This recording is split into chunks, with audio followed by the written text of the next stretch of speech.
Well, it's going to sound a little bit like Bill and I haven't been in the same city experiencing the same reality, but I think maybe that can be reconciled as we... It actually makes for a better panel when people differ.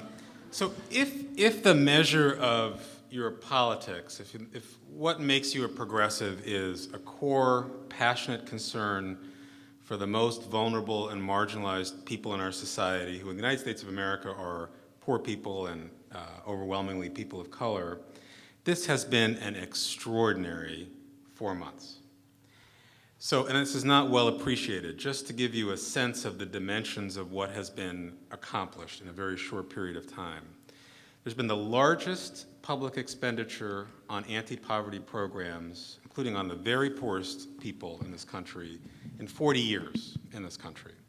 So a major effort to repair the safety net through a substantial expansion of food stamps, of unemployment insurance, a repair to the unemployment insurance system so that the millions of workers who, when they lose their jobs, are not eligible to get coverage, can get coverage, a huge expansion in refundable tax credits, the earned income credit, the child credit, all of this adding up to $3,000, $4,000, $5,000, $6,000 in literal income to someone making $4,000, $5,000, $6,000 a year, or $10,000 a year.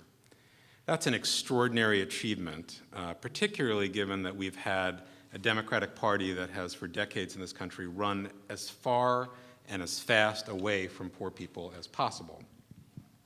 Now, this has not been an unqualified success. There have been areas where the administration has been very reluctant to go as far as they should. So, for example, in the case of the recovery package, there was reluctance from some of the economic team that Bill talked about to create requirements that poor people and people of color and women get, that there be requirements for their being hired as part of these large infrastructure projects being created all over the country.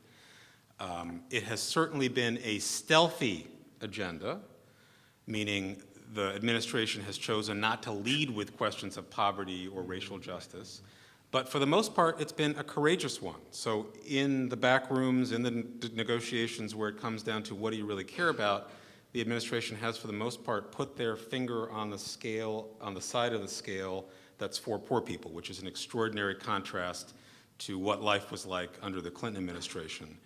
Now, all that being said, I think the sobering note that I'd offer is poor people would be better off if none of those policies were enacted into law and we didn't have this economic crisis. In other words, the severity of this is so dire, and unemployment will reach perhaps 20%, 21, 22% in African American communities, that the scale of the response that's going to be required, we have not even seen the beginning of to address that suffering. So it's a paradoxical situation, but boy, it is a new day in Washington.